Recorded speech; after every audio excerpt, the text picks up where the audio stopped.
¿Qué tal, amigas y amigos? Estamos muy contentos en otro programa de Change TV, Diálogos con Causa, con un servidor, doctor Rafa Chacón. Y tenemos un invitado que tiene muchas facetas de las cuales vamos a hablar. Bienvenido, maestro Gil Jasso. ¿Qué tal? Muy buenos días. Muchas gracias. ¿Cómo estás el día de hoy? Bien. Muchas gracias y gracias por la invitación. Estamos aquí a sus órdenes. Ok, pues vamos a iniciar con una frase. Lo que hacemos en la vida resuena en la eternidad. ¿Qué te llega a tu mente, maestro? Híjole, dejar huella en esta vida. Okay. Dejar huella. Dijiste algo muy importante en un inicio. Hay que buscar muchas facetas para dejar exactamente esa huella. En cada uno. En cada uno. Ok, y entonces dentro de esas facetas obviamente te hicimos una investigación y bueno, vamos a empezar como Quentin Tarantino por el final. Entonces en esta parte final, esta parte de la Cruz Roja, ¿cuál es tu proyecto específico en la Cruz Roja? Fíjate que hablar de la Cruz Roja es hablar de una historia de más de 100 años. Okay. ¿Sí? Muchas veces hablar de la Cruz Roja como sociedad no sabemos qué es Cruz Roja. Sí. ¿Sí? No sabemos por qué nació, cómo nació y quién fue el autor de la Cruz Roja. Y ahí comenzaríamos. Ahí comenzaríamos. Te voy a platicar brevemente la cuestión a nivel internacional y luego a nivel México. Okay. Ajá. ¿Por qué? Porque la Cruz Roja nace a nivel internacional. Okay. ¿Sí? ¿Cuándo nace la Cruz Roja? Nace en 1863. Okay. Ajá.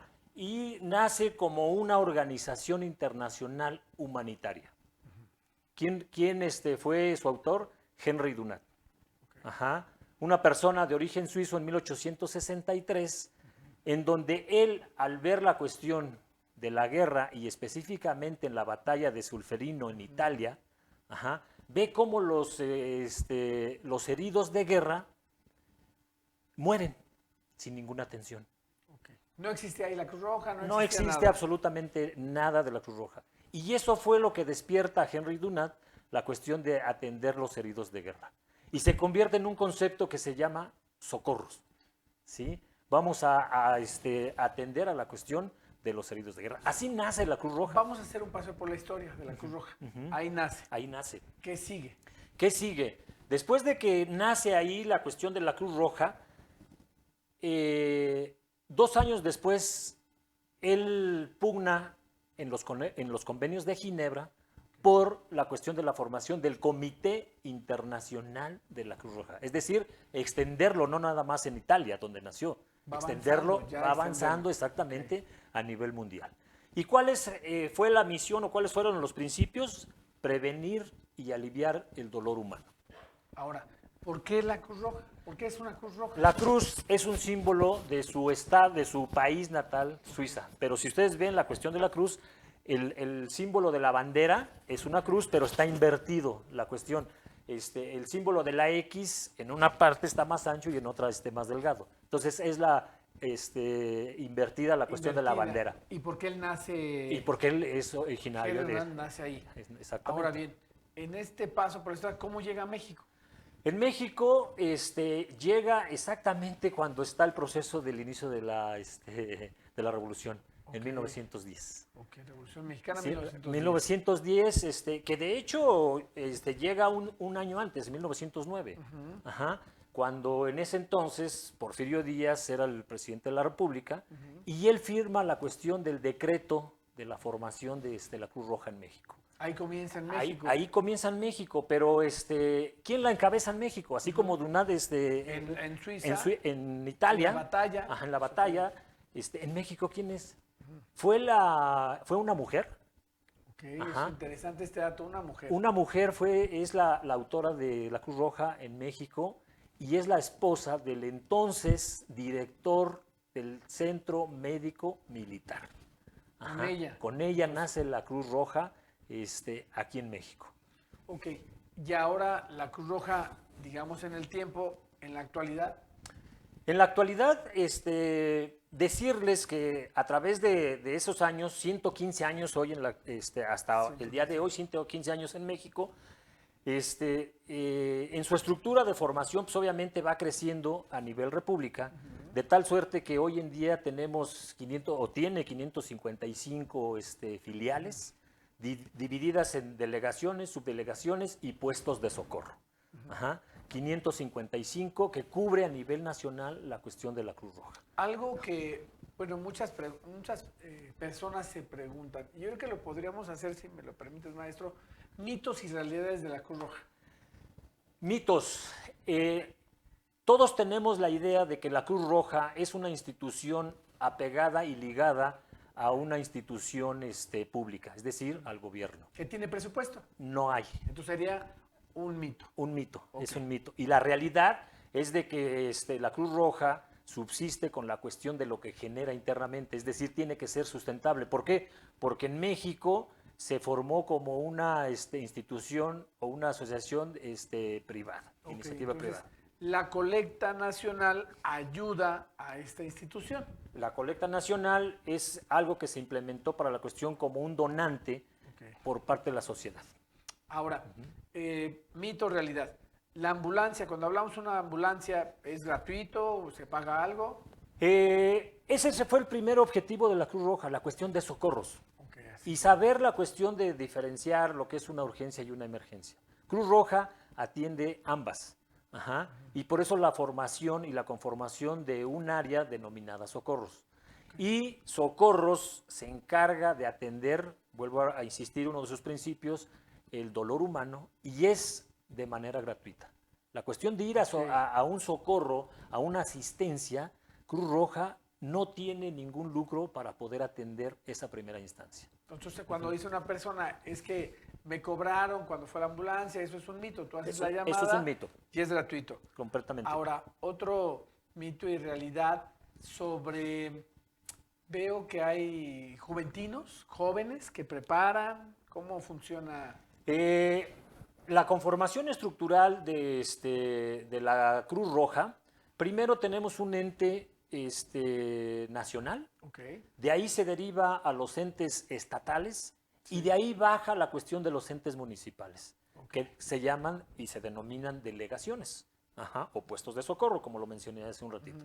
Entonces, dentro de la estructura hay conformación, hay áreas de socorros, hay áreas de juventinos, hay áreas de damas voluntariadas, hay áreas de servicio médico, hay áreas de enfermería, áreas de administración, y todo, uno de los principios de Cruz Roja es de que todo ese tipo de personas tengan algo en mente, voluntariado. ¿Sí? ¿Por qué? Porque la Cruz Roja, Henry Dunant, no perseguía la cuestión de un lucro. Él buscaba personas voluntarias para atender el dolor humano. Bueno, y ahora otra pregunta también, mito o realidad. ¿El presidente de la Cruz Roja de una delegación, en este caso tú del municipio de Coacalco, recibe un sueldo? No, completamente honorario. ¿Sí? Entonces, yo soy un miembro voluntario, honorario. Ajá. La causa, y el programa se llama Diálogos con Causa, por eso invitamos al presidente de la Cruz Roja.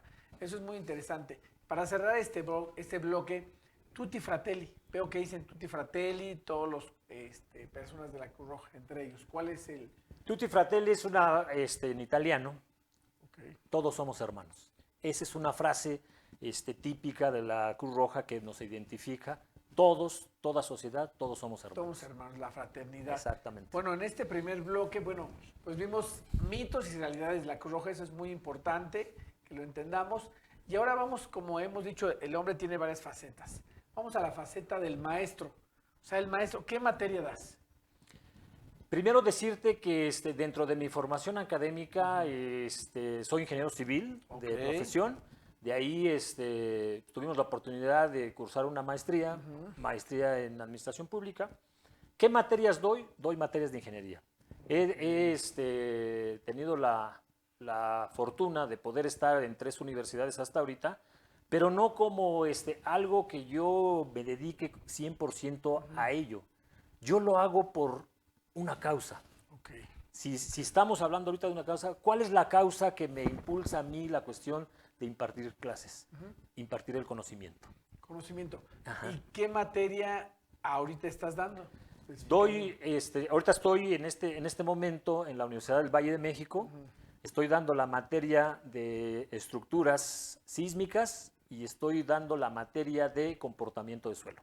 ¿Qué es lo que se le complica más al alumno en la universidad en esa carrera? ¿Las matemáticas? No, fíjate que las matemáticas yo siempre lo he resumido como una simplicidad. ¿Por qué? Te voy a decir por qué. ¿Por qué? Porque solamente existen 4 operaciones aritméticas: suma, resta, multiplicación y división.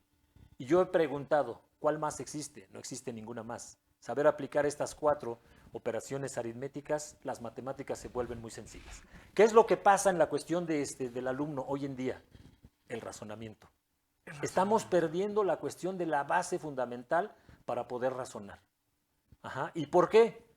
Yo he llegado a la conclusión de que la tecnología nos está ayudando, es una herramienta. Yo lo veo de esa manera, pero también nos está haciendo un poco de daño porque nos está limitando al razonamiento. ¿Dónde crees que el alumno, la formación, en qué año de la primaria son las matemáticas? No, las matemáticas prácticamente nacemos con ellas. Nacemos con las matemáticas. Okay. Dime en la vida cotidiana en dónde no usamos matemáticas. Todo el tiempo usamos matemáticas. Todo el tiempo usamos matemáticas. Pero entonces, ¿es un talento? Yo siempre he pensado si las matemáticas es un talento, se nace o depende del profesor. ¿De qué depende? Ese rato hablabas de la cuestión de mito y realidad. Ajá. Ajá. El mito es de que las matemáticas son complejas y no son para todos. No es cierto. La realidad es de que, insisto, todos aplicamos matemáticas en la vida cotidiana. Lo que no es de que, bueno, pues no es algo que nos guste para poder profundizarlo y canalizarlo a la cuestión de encaminarlos a una ingeniería, por ejemplo. Entonces, ¿consideras que parte de las matemáticas te tiene que gustar? Sí, claro. Entonces, ¿la ingeniería va ligada a que te gusten las matemáticas? ¿A ti te gustan las matemáticas? Por supuesto que sí. ¿Pero tuviste un buen profesor? Bueno, en la trayectoria encuentras de sí, todo. Obviamente. Hoy podemos hacer un balance ya como de este lado, como académico, sí. Voltear a ver tu trayectoria como alumno. Está interesante. Ajá. Y decir, bueno, ¿en qué momento yo o qué profesor me inculcó la cuestión sí. de el conocimiento más avanzado de las matemáticas, ¿no? ¿Qué profesor fue? Yo lo encontré hasta el nivel superior. O sea, ¿no fue en la primaria, No. secundaria? Pues ya habías pasado prepa, cálculo diferencial integral. Y lo encontré, y no me da pena decirlo, porque reprobé la materia. Ah, ok. Ajá. Entonces el aprendizaje es a través de... A través de no un fracaso. Es un aprendizaje. Es un aprendizaje. O sea, si tú recuerdas, ¿a qué profesor recuerdas? ¿Al que sacaste 10 o al que te reprobó? Al que me reprobó. ¿A él? Les decía o les digo a los alumnos, hay veces que uno aprende más en 5 minutos en una retroalimentación que en todo un semestre. 5 minutos. Y entonces ahora tu método, exactamente esa es la pregunta, ¿cuál es tu método de enseñanza? Ya que obviamente tuviste una formación, eres ingeniero, tienes maestría y estuviste del otro lado como alumno. Ajá. Entonces, ¿cuál es tu método? El método que yo empleo primero es inculcarles el análisis. Okay. No es lo mismo leer que comprender. Sí. Cuando tú no comprendes un problema, sí, yo te aseguro que no lo vas a poder resolver. Okay. ¿Sí? Entonces, desde allí yo inicio. Y después entra el razonamiento y al último lo más fácil, resolverlo. Okay. Bueno, tú lo dices de manera muy sencilla. Sí, sí. Pero, o sea, un alumno que nos está viendo hoy de matemáticas, que va a estudiar ingeniería, o sea, lo dices de una manera muy sencilla, pero ¿hay algún libro, una base o qué? Desafortunadamente, una bibliografía que te diga estos pasos a seguir, no. No existe. ¿Por qué? Porque toda bibliografía que tú puedas consultar en la ingeniería ya te dice cómo resolver en una aplicación de una expresión matemática. Okay. Pero no te dice que tienes que leer o no te dice que tienes que razonar antes de. Okay. Ahora, ¿cómo se siente el maestro Gil Jasso en el pizarrón? Vi una imagen, te investigamos en las redes sociales, hay una imagen donde está lleno todo el pizarrón con ecuaciones, o sea, ¿cómo te sientes al impartir la clase? ¿Cuál es esa emoción? Vamos a hablar de emociones. ¿Qué es esa emoción que transmitir? Es yo creo que es una parte que te queda en ti emocional de decir, el que me comprendan la forma de transmitir un conocimiento es importantísimo. Dicen por ahí que no es lo mismo que tú sepas, pero que tú sepas transmitir el conocimiento. Sí, entonces el profesor es el que transmite finalmente, porque puede tener mucho conocimiento. Me tocó un profesor que era muy bueno, pero no sabía transmitir. No sabe transmitir. Y también la cuestión de la empatía que tú debes de tener con los con los alumnos. La empatía. Tienes que ponerte en las dos facetas. Cuando estás frente al grupo tienes que ponerte en las dos facetas, como alumno y como profesor. Es decir, tú mismo te estás dando un mensaje. Lo que estoy explicando, yo mismo lo comprendo. O sea, ¿has escrito en el pizarrón la clase y te has sentado en la banca? Sí, claro, por supuesto. ¿Y cómo ves esa parte? ¿Cómo ve el maestro el pizarrón lleno de ecuaciones? Tú lo entiendes, pero ¿cómo sabes si el que está al lado entendió, aprendió? En alguna ocasión hice un ejercicio en donde yo dije, ¿a qué nivel tengo que dar la clase? Yo mi mente es a un nivel ya aplicativa de ingeniería. Claro. Pero dejé por un lado de pensar en que yo estoy dando clases a unos alumnos de cuarto o quinto semestre. Claro. Tengo que bajar la cuestión de mi metodología a un cuarto semestre. A un cuarto. ¿Pero cómo? ¿Cómo? O sea, tienes más de 100 proyectos, has hecho, vimos tu semblanza, tienes una maestría, desarrollas ingeniería. Esa es una muy buena pregunta. ¿Cómo el maestro que tiene un conocimiento, entonces hace un acuerdo de mínimos con el de cuarto? Cuando yo retraso mi mente y me pongo en la postura cuando yo iba en cuarto semestre. Pero si además trae todavía obstáculos y todavía trae carencias de que el que no aprendió en tercero a multiplicar, sumar. ¿Qué quería yo cuando estaba en cuarto semestre? En la clase que el profesor hiciera lo mejor posible para digerir lo que yo estaba aprendiendo. Pero ¿a poco puedes lo complejo hacerlo sencillo? ¿Las matemáticas las Sí, puedes hacer sencillas? sí, por supuesto. Acuérdate que el orden de los productos, el orden de los factores no altera el producto. O sea, que la clase entonces sales de la caja, rompes el paradigma, porque aparte la educación puede ser muy cuadrada del sistema. Entonces, lo que haces para que aprenda exactamente, ¿qué es más importante, la calificación o que aprenda? Conocimiento. Para mí, conocimiento. Yo siempre he dicho que el valor de un número es el reflejo del conocimiento. Pero si el alumno quiere un 10. Exacto, pero eso no refleja el conocimiento. La escala de conocimiento va al revés. Un alumno que tú te encuentras con calificaciones de 6, 7 y hasta 8, yo me inclinaría más a poderlo atraer a la cuestión de una aplicación ya en la vida profesional. Uno de 10, hoy en día, yo he tenido alumnos de 10, pero son mecánicos. Estudian para el examen y saliendo del examen ya no saben nada. Se olvidó todo. Se olvidó completamente todo. O sea, no hay ese análisis, no razonan. No hay retención. ¿Pero qué va a pasar en su vida laboral? Pues simple y sencillamente no van a tener oportunidad de poder resolver problemas en el momento. La ingeniería es ingenio. La ingeniería es ingenio. Ok. Entonces esa faceta del maestro pues es muy interesante. La evaluación, el aprendizaje, lo aprendes, la experiencia. ¿Hay práctica? ¿Es práctica también las matemáticas? Sí, claro, por supuesto. Cada problema es diferente. Cada problema se enfrenta a una solución diferente. Ok, bueno, también analizamos que tú juegas ajedrez. ¿Qué tiene que ver el ajedrez en la vida? El ajedrez, fíjate que estaba por ahí o están implementando en China la cuestión de incluir dentro de su cuadro de materias el ajedrez. Ok. ¿Tú lo harías? Claro, por supuesto. Pero, pues, buena pregunta. ¿Dónde lo harías? ¿En la primaria, en la secundaria, en la prepa, universidad? En la primaria. En la primaria. En la primaria. ¿Por qué? ¿Por qué? Porque el ajedrez te despierta la cuestión del sentido de razonamiento. Okay. En una jugada tú de ajedrez tienes 100 opciones para poder mover una pieza. ¿Qué va a pasar si yo muevo en esta casilla? Okay. Tengo enfrente la cuestión del enemigo y qué es lo que puede pasar si yo la pongo en esta casilla negra, en esta casilla blanca, en esta casilla blanca. Cuando tú juegas ajedrez, ¿ves en la mente todas tus jugadas? En el ajedrez dicen que hay que dominar el tablero.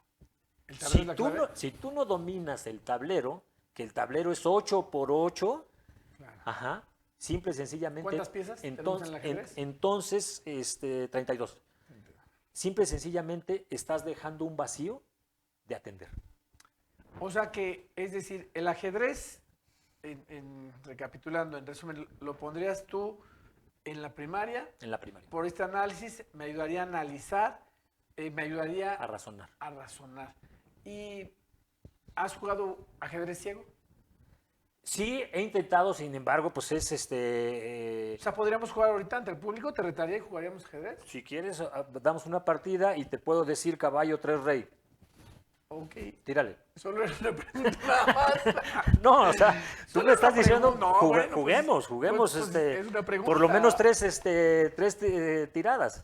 No es, Caballo 3 rey. el programa es muy corto, entonces creo que tenemos que aprovechar, pero pues la verdad no es fácil. El ajedrez ciego lo hemos jugado. Pero no es fácil. Pero ¿por qué no es fácil exactamente? Iríamos Porque, a eso. porque no tenemos la cuestión de la imaginación en la mente. Lo primero que tenemos que tener aquí enfrente, en mente, es dibujar el tablero. Ok. Enséñale en un minuto a los que nos están viendo en las redes cómo jugar ajedrez ciego.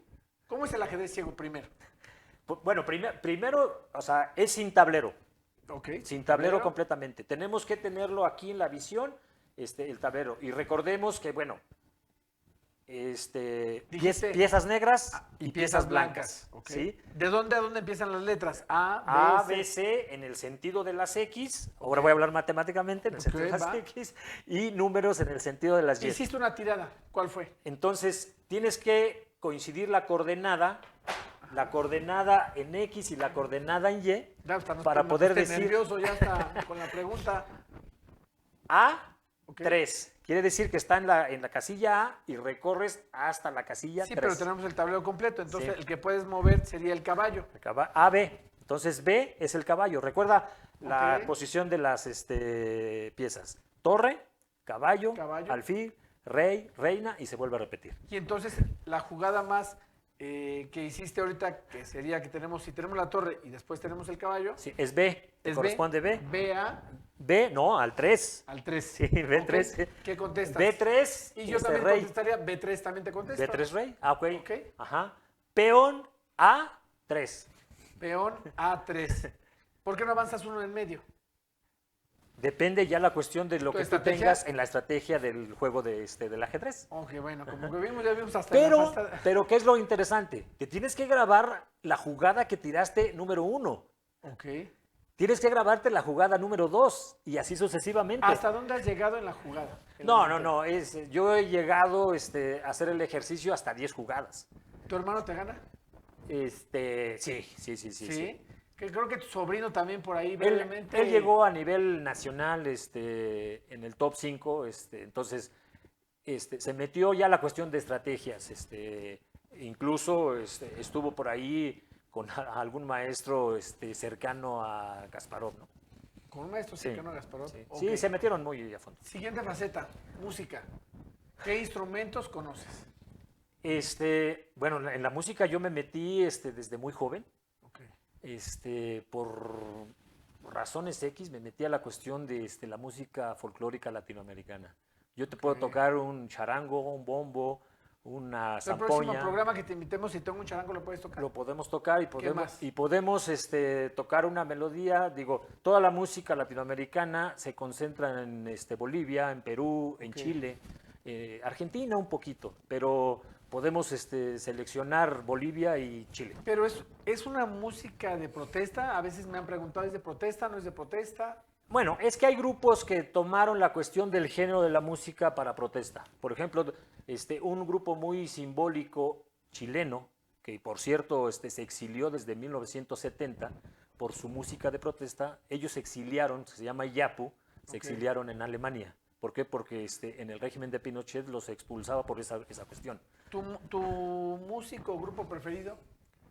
Iyapu, en la música folclórica Iyapu.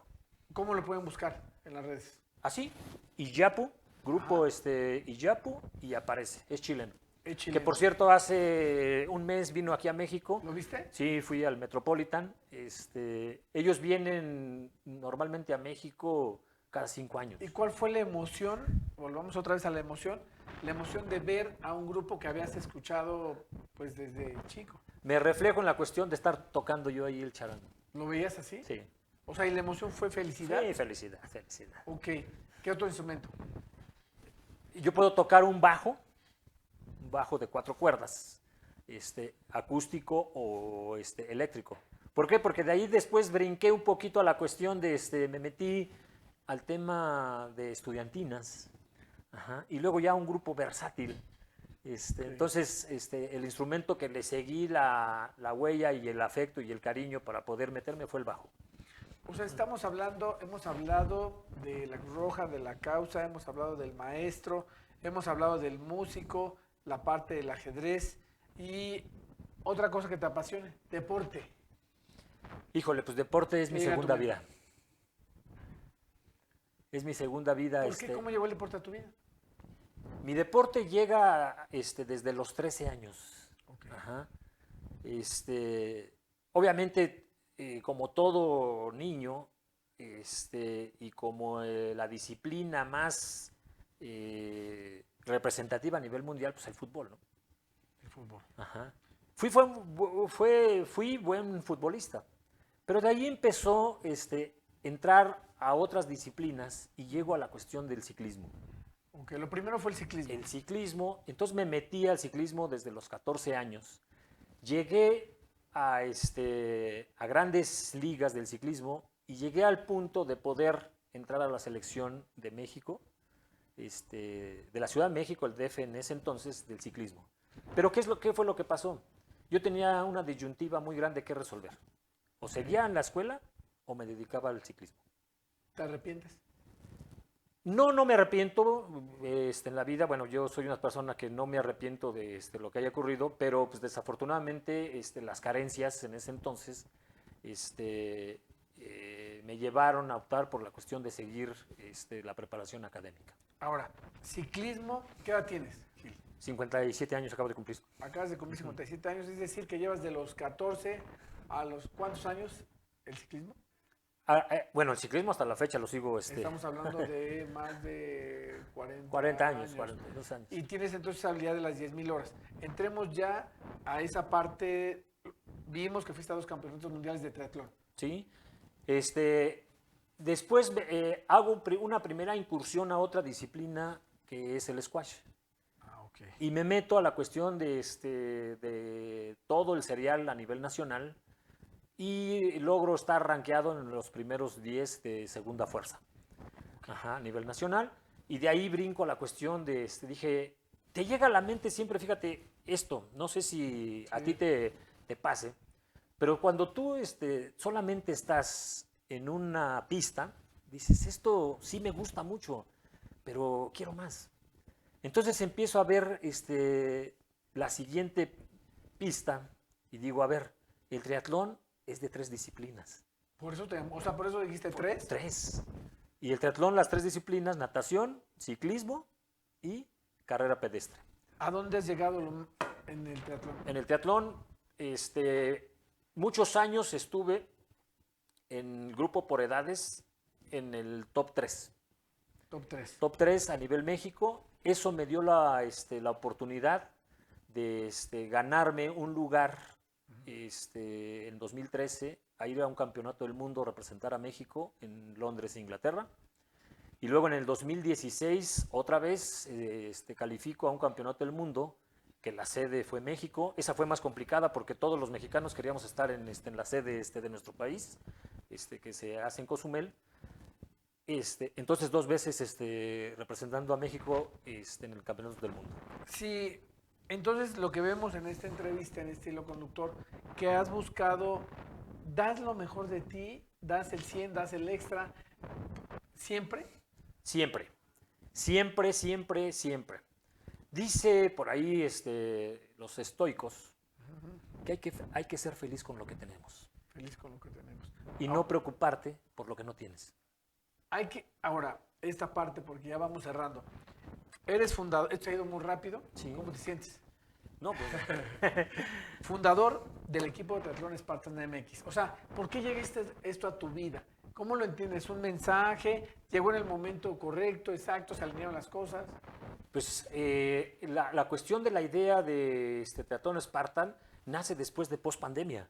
Post-pandemia. Ajá. De una crisis. De una crisis Nace una emocional que oportunidad. tiene, y aparte la cuestión de las conductas de riesgo que veíamos en la cuestión de los jóvenes. Otra vez nace esa filantropía Causa otra de vez. Gil Jasso en la cuestión de atender las causas. Sí. Ajá. ¿Y a dónde la enfocamos? La enfocamos a la cuestión de los jóvenes. Ok. Sí. Y ahora, digamos que en esta parte ya del equipo de triatlón Spartan MX, ¿qué sigue para el 2026?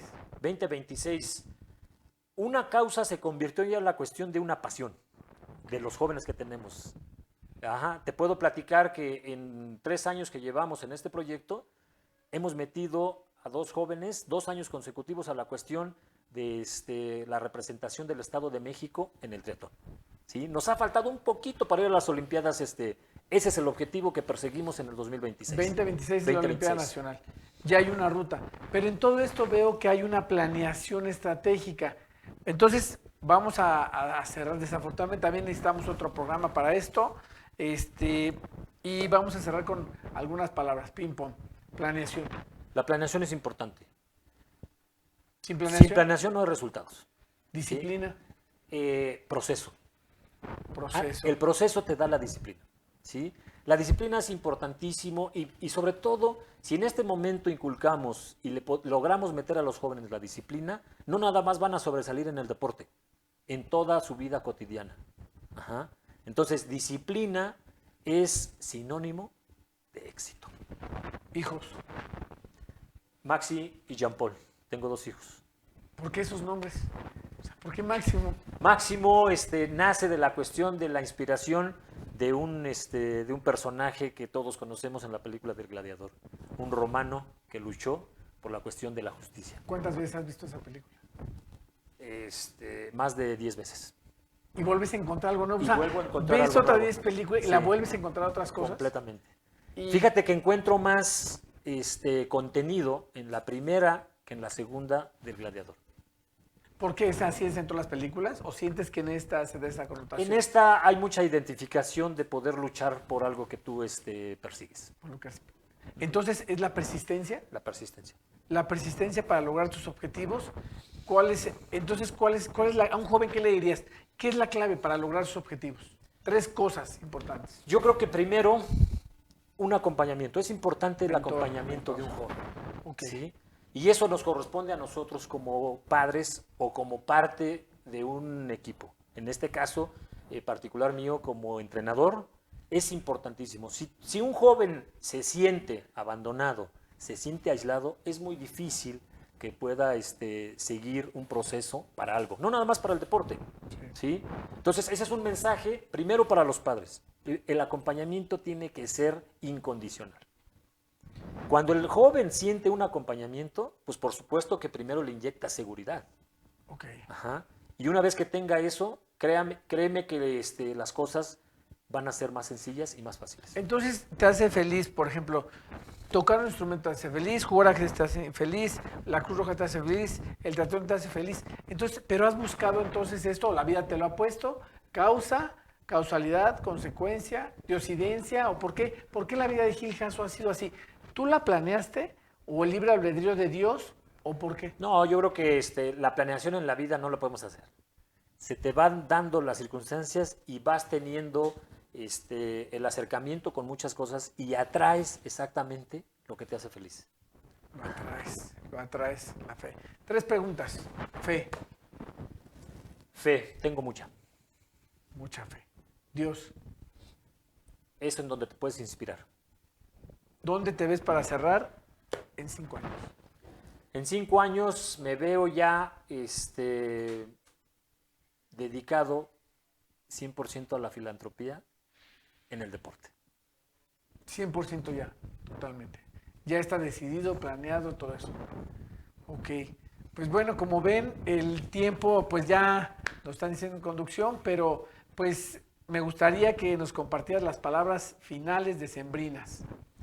Pues creo que desearles mucha felicidad, pero la felicidad nosotros mismos la hacemos. No necesitamos de otros entes para poder hacerla. Nace de nosotros mismos. El acompañamiento, por supuesto, compartir estos momentos con personas queridas, pues pues también nos hace feliz. Felicidades, planeen, organícense y éxito en el 2026. Pues muchas gracias. Bueno, aquí queda grabado que el ajedrez ciego no quiso continuar. No, la verdad, conducimos este programa, pero también viene esa parte, platicamos esa retroalimentación. Muy contento, la verdad, de entrevistar a Gil, más que nada que el maestro al amigo, pero ver todas sus facetas. Ver sus facetas, sus consejos, el hilo conductor y transmitir lo que decía en la pirámide de Maslow. Ya al final viene la autorrealización y el compartir el conocimiento. Compartir el conocimiento y la parte que te hace feliz. Buscar siempre lo que te hace feliz entonces. Felices fiestas. No olviden sintonizarnos todos los martes, 7 de la noche, Diálogos con Causa, con un servidor, el doctor Rafa Chacón. Y este programa no se lo pueden perder. Nos vemos.